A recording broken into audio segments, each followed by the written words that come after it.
A little dog.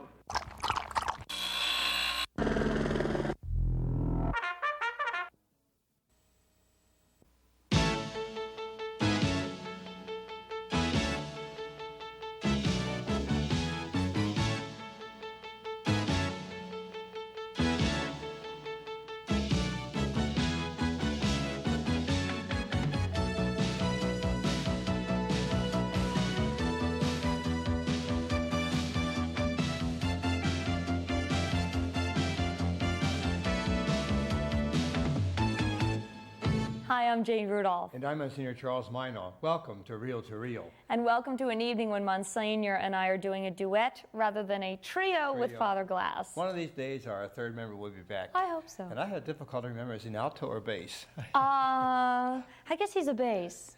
Well, I will find out when he returns, and we miss him very, very much. I hope he returns quite soon. Meanwhile, we have a lot of interesting, wide things to talk about tonight. We do. In fact, we're going to take it all the way to a football field. If you've ever wanted to really scream and rant and rave at the guy in the black and white stripes, tonight is your chance to do it. And also, we'll find out why Brother Bill McDonald is known as the Sandwich Man. Before we get to that, the Sandwich Man would give an idea of loving, and Dr. Richard Fitzgibbons has a very interesting development for us on loving and the ideas and the inadequacies we experience there. You know, one of the things we have to think about in loving is a long way from a soup kitchen, or to a soup kitchen, from stocks and bonds and antiques. But Peter Carota did it, and he did it in a very interesting way. He became quite aware of the people who need help. And so he found, by going through his own intangibles, he was able to reach out and touch the untouchables.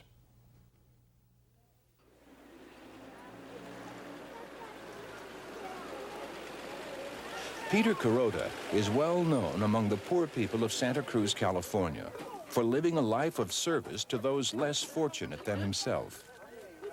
But only 2 years ago, Peter lived a very different kind of life as a young stockbroker and antique dealer in search of material success.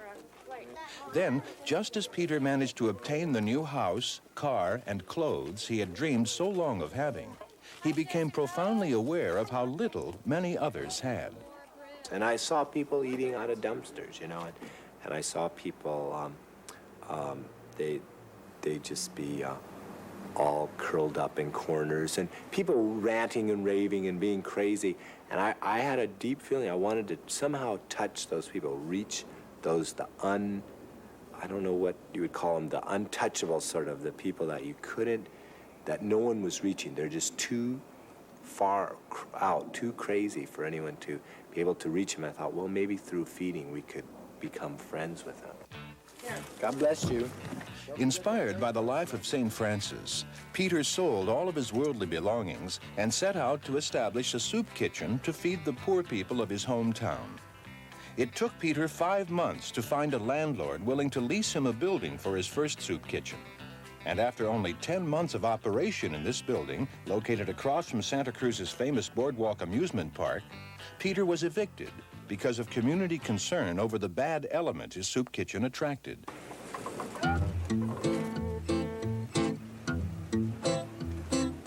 Undaunted by this setback, Peter and his growing corps of volunteers turned around and purchased this old delivery van. Within days, they were loading soup, sandwiches, fruit, bread, and milk into the back of it and taking to the streets. And as imperfect as the van was, it served its purpose and nearly became an institution. The van was just supposed to be a temporary thing until we could find another place, but it kept going on and on. We kept looking and looking and looking, and just nothing ever came out. So at least we had this until that day when we finally have our own place where we wouldn't have to be out on the streets. After nearly a year of serving soup out of the van, Peter found a permanent home for his soup kitchen here, under the wing of the Holy Cross Catholic Church, in this remodeled automotive garage. Named after the saint that Peter has tried so hard to emulate, the St. Francis Catholic Kitchen feeds up to 200 hungry mouths a day now in its new facility. At the heart of the operation are the many volunteers who help Peter prepare 30 gallons of soup a day, 5 days a week. The recipe for split pea soup for 200 goes something like this. Take 20 gallons of water, add 3 gallons of split peas, 2 gallons of rice, 4 bunches of chopped celery, and bring to a boil, all while stirring with a paddle. Okay, time to pray. Let's go. Just before lunch is served each day, the crew gathers upstairs in the soup kitchen's tiny chapel to pray.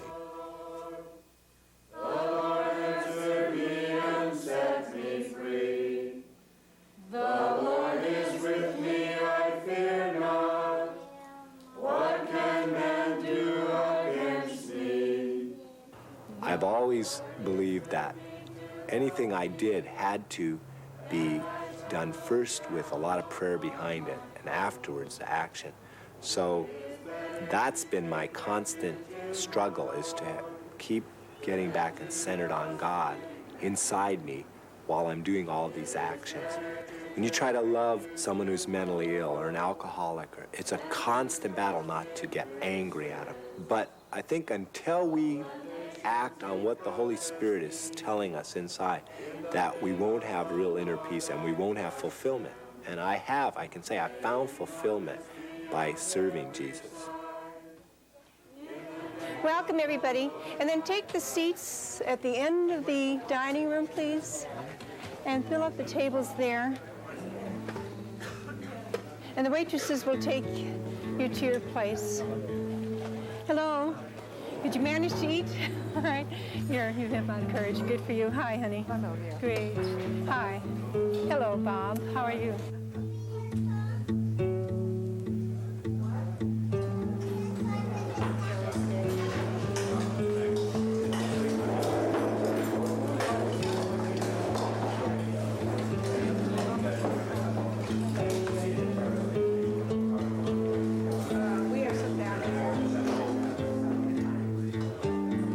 Things I've learned in this life, if you don't have endurance and perseverance, then forget it. I keep thinking of those and they keep going. It's God's grace that keeps me going, because the day in, day out thing of being around mentally ill. I don't know how people do it without God, because I know I couldn't. I know that for sure. Sister, there are people over here. Singles, too.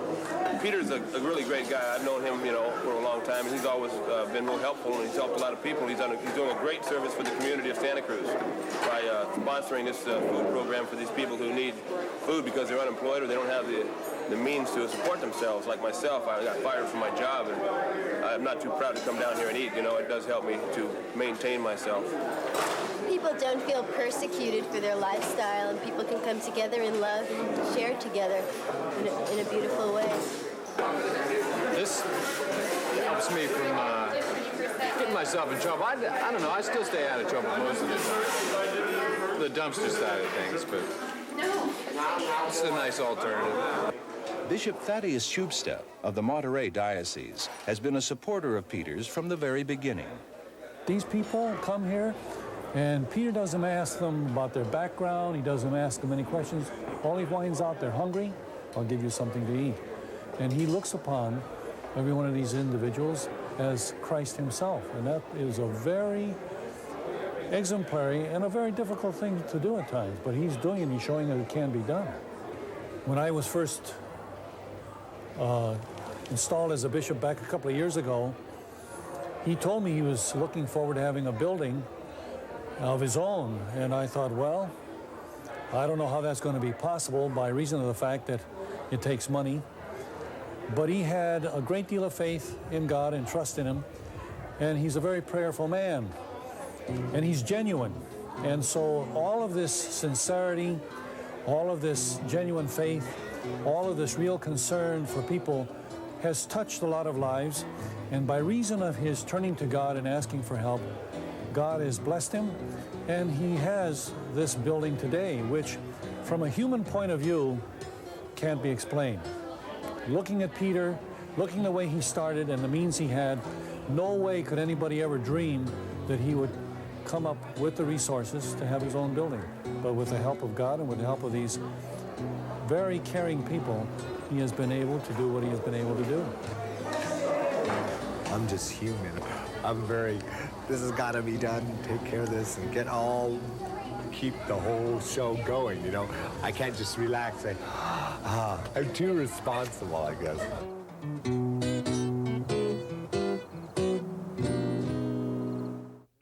St. Vincent de Paul used to say to his people, be careful when you minister to the poor, you don't lead them to despise you. I think Peter has not done that. Stay by, we'll show you some more.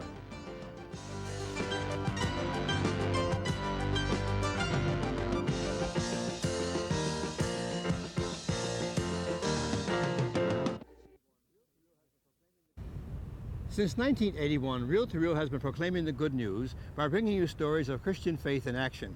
We do it by roaming the Delaware Valley, searching for people of faith, hope, and charity. But like all modern media, it is an expensive proposition. If you're a new viewer, or if you've enjoyed Reel to Reel for many years, we'd like to thank you for watching and invite you to participate by actively supporting the show. With costs rising all around us, we need your financial support. A donation of $5, $10, $20, or whatever you can send will help to keep us on the air. Send your contributions to Reel, 222 North 17th Street, room 907, Philadelphia, PA 19103. And thank you. You've learned a lot in your life. Share the experience of a lifetime.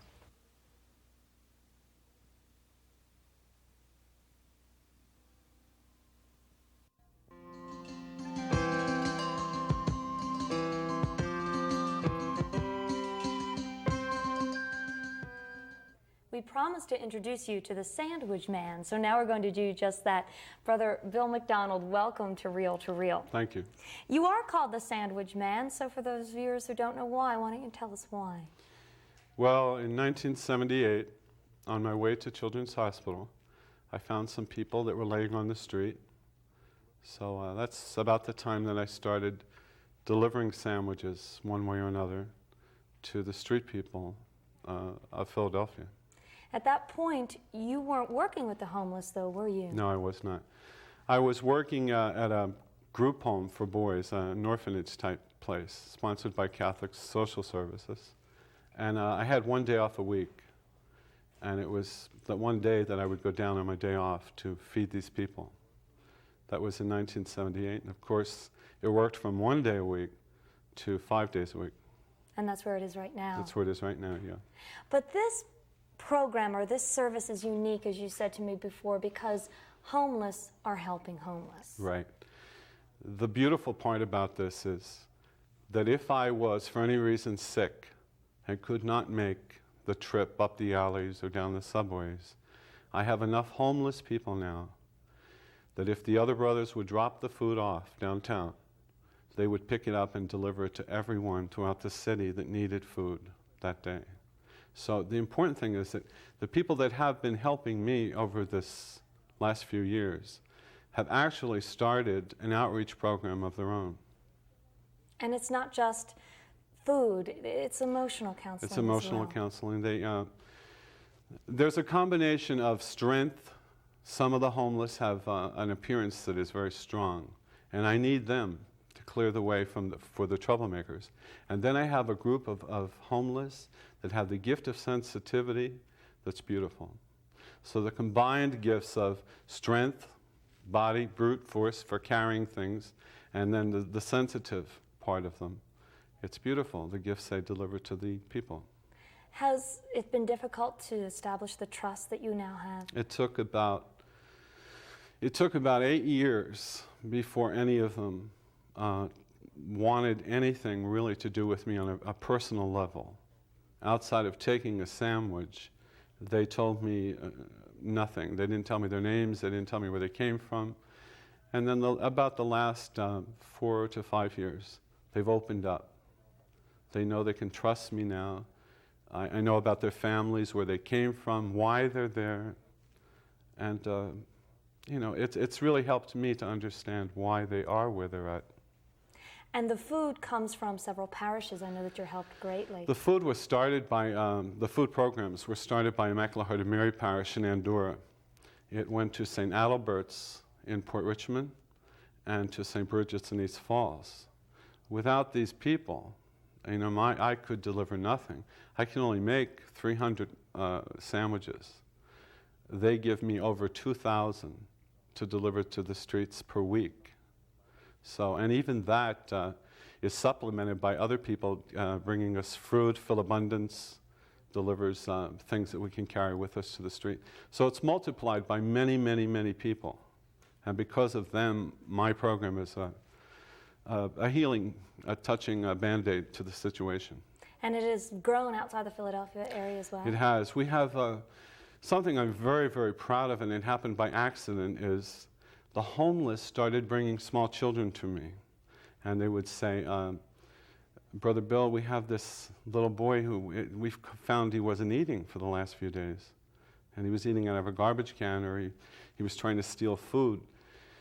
They go in and actually find out what the circumstances are in these homes where these children are. And we started delivering groceries to the street. So while they are at the same time delivering sandwiches up and down alleys and down the subways, they're also giving me names of people that through drugs, some of the parents have been on drugs, some of the children have been left alone. Whatever the circumstances are, they find out if it's a legitimate cause first. And they're actually taking groceries into these projects, into the homes, so that we're making sure these kids eat. Right. And it's also something that's gone to other counties as well. We're almost out of time, but this isn't just a Philadelphia problem. No, it's all counties. It's going from Bensalem to Montgomery County to, there's a family now that comes halfway down the turnpike to pick up food. That's wonderful. So the outreach is great. We always know that if anybody is interested here at Reel to Reel, that all you need to do is take down our address and phone number at the end of the program. And Brother Bill, I promise we'll let all interested and anxious people to let you know and to work with you. I thank you. I thank you very much. My pleasure. And you know, tonight we've been talking about helping others, but sometimes what happens is that you're so insecure you don't think that you're good enough, you run into trouble. Monsignor, what do you think? Well, I think that if you have to deal with a hardship yourself, and to be able to accept help, you have to get that sense of security. Well, that's not easy to do, because as Brother Bill outlined to us how difficult it is for people to be accepting. Well, to be accepting and loving is something we have to learn. So why don't you listen to Dr. Fitzgibbons now? Growing up in a family with an alcoholic parent regularly produces in adult life a fear of loving. Now, the reason this happens is because the behavior of that alcoholic parent is totally unpredictable. Sometimes they're loving and they're sweet and they're kind, and other times they're angry and distant, almost like they're in another world, and I guess they are because of their drinking. This damages a person's ability to trust, and trust is the foundation for all loving. Without trust, it's hard to open your heart and to receive love or to communicate love. Now, the other reason why the fear of loving develops in an alcoholic family is because you see the other parent being hurt. That is, the alcoholic parent frequently injures their partner because of their drinking. Then what happens is a fear develops. Oh my God, that same thing could happen to me. So a certain grid is placed over the heart, a grid that can be there for many decades and limit a person's ability to show their love or to receive love. Many symptoms develop in people whose parents drank excessively that limit their loving. Some people have a great fear of saying to their spouse or to their children, I love you. They're afraid to open their hearts to say that. Others have difficulty reaching out and being affectionate and embracing and in touching because they're afraid of being hurt. Some had such tension in their childhood that they're restless. You know, we all need love to calm down. It's love that helps us relax, and these people are afraid to receive their love. Others become overly distant. They use their anger to push people away and to keep them away from them, even though they need love. Some are so afraid of human love that they hide in religion. They develop what's called in my field religiosity. They're too involved in religion because they're so afraid of human love. Okay, now what can be done to resolve this fear of loving? Fortunately, it can be resolved. Sometimes in my practice, I wish there were a pill to take to resolve it, because this problem is epidemic, because addictive disease and divorce are epidemic in our society. Unfortunately, there is no pill. Well, one thing that can be helpful is to be honest about your childhood. If you had an alcoholic parent, you may have a fear of loving. Secondly, recognize you may have an abnormal thinking pattern, a thinking pattern from childhood that says, if I get too close to people, I'm going to be hurt the way I was hurt in childhood. It's important to counter this thinking pattern by thinking, even though I was hurt in childhood, I do have people in my adult life who I can trust and whose love I can rely on. Thirdly, it's important to remove the anger with a parent who drank, to work at forgiving them, because this fear is like a tree rooted in anger. You've got to get rid of that soil of anger to break the hold of fear. Also, it's important to identify trustworthy people in your adult life and to think, even though I couldn't trust that alcoholic parent, there are people in my life today who really are trustworthy and whose love I can rely on day in and day out. Also, it's really helpful to communicate love. As the song says, love isn't love until we give it away. As we communicate our love, fear diminishes, and also our ability to receive love grows. And finally, be patient. It takes time to remove the fear of loving that comes from growing up in an alcoholic family, but fortunately that fear can be removed so that love can really flow into a person's life. So love can overcome fear, and once you remove fear, you have trust, and trust then removes any insecurity. We want you to be very secure with us tonight, so don't go away. Reel to Reel is coming right back. They're not really mad at Jim Tenney. They're mad at the uniform that I wear. I hope that on the football field that I can give out, exude a feeling of trust. Excuse me. I want to give blood. You're in the right place. Come with me. I heard about those people in the accident. I just want to help. Great. How are they doing anyway? Well, last we heard, they're going to be just fine. You know, it's a good thing you guys were there. No. It's a good thing you are here. Call the American Red Cross. Your neighbors need you.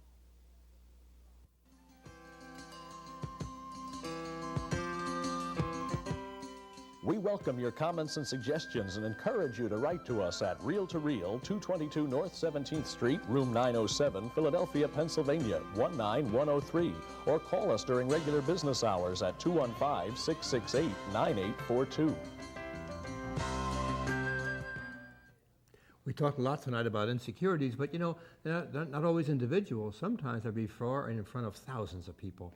And talk about insecurity. I mean, imagine the poor soul who has to walk out there and be the brunt of 80,000 booing fans.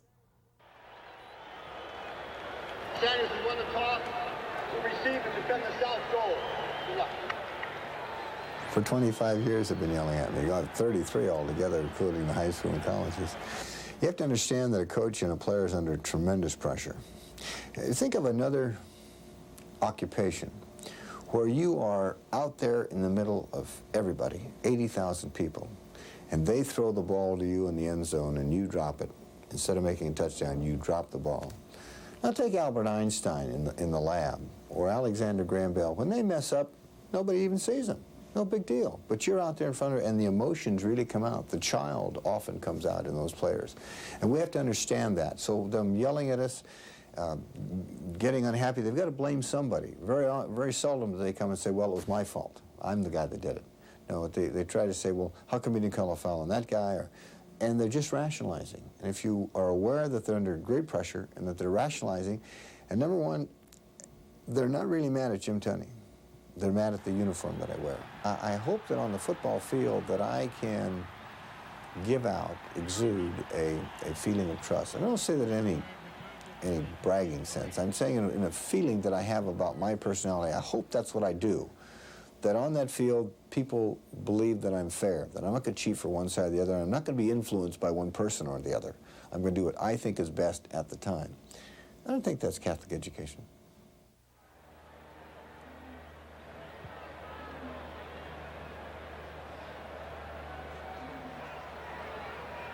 The offensive unit for the Rams, Vince Ferragamo, quarterback. Running back is Eric Dickerson. U-back is Mike Newman. The wide receiver. People say all the time, why do you officiate? Why in the world would you walk out in the middle of 80,000 people? You've got a doctor's degree, you've been a superintendent of schools, you've been a principal. Walk out in the middle of 80,000 people and have them yelling and screaming and calling you all kinds of names. I say I do it because I get to work with the best people in the world at what they do. Nobody else plays football better than the people in the National Football League. And every Sunday afternoon for 20 weeks out of every year for 25 years now, O.J., Roger Staubach, people are the best at what they do. What a marvelous job. The interesting thing about officiating is that I guess a day doesn't go by that I don't think or do something about the National Football League rules or interpretations or think about it or see films or whatever. And yet all of us have another job. This is only an avocation. There are no full-time NFL officials. They're all working in another job. Insurance salesmen, teachers, some doctors. As far as the future is concerned, every day is an exciting day for me. I tell audiences, people kid me all the time. They say, Tunney, you go around saying every day is a great day. And every day is a great day. And I say, if you don't believe that, just try missing one. And every day there's a lot of tasks, a lot of problems, but also lots of opportunities.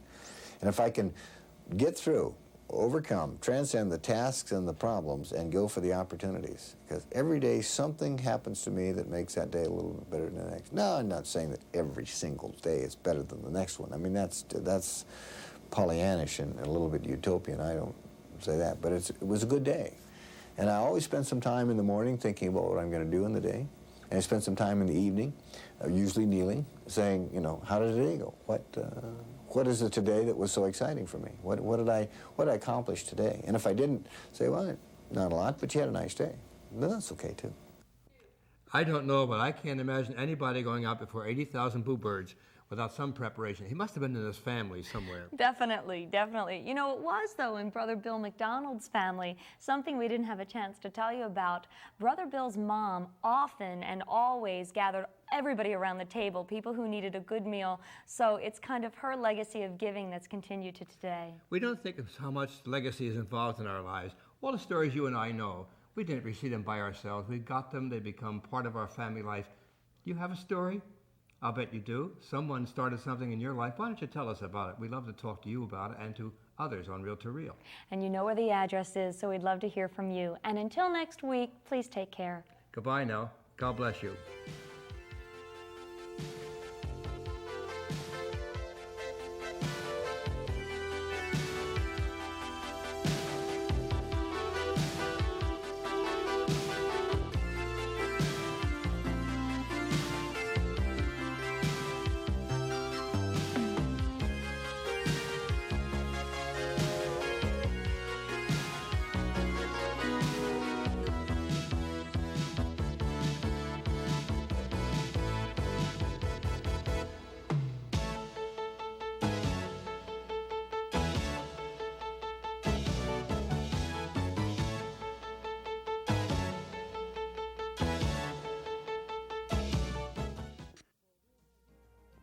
Travel arrangements for Reel to Reel by Atkinson and Mullen, Newtown Square, PA, 215-359-5980.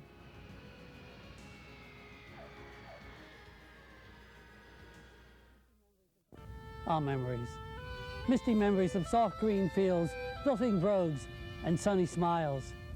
Hello, I'm John Gordon, here to tell you about my finest recording yet, If You're Irish, filled with your favorite Irish songs, as well as some old American classics. If you're Irish, come into the bar. Sung in the grand style by good friend, the late great tenor Dennis Day, and recorded live at the Irish Pub in Philadelphia. Such classics as Harrigan and If You're Irish will have your spirit soaring and your feet dancing a jig across the floor. Oh, Danny Boy. And my special rendition of Danny Boy is sure to bring a tear to your eye. Let any time, and if I had my way, take you back to another era of happier times. They call me Philadelphia's premier Irish tenor. Come and judge for yourself. Here's how to get your copy of If You're Irish. Send check or money order to John Gordon, Irish Pub, 1123 Walnut Street, Philadelphia, 19107, album 795, tape 895.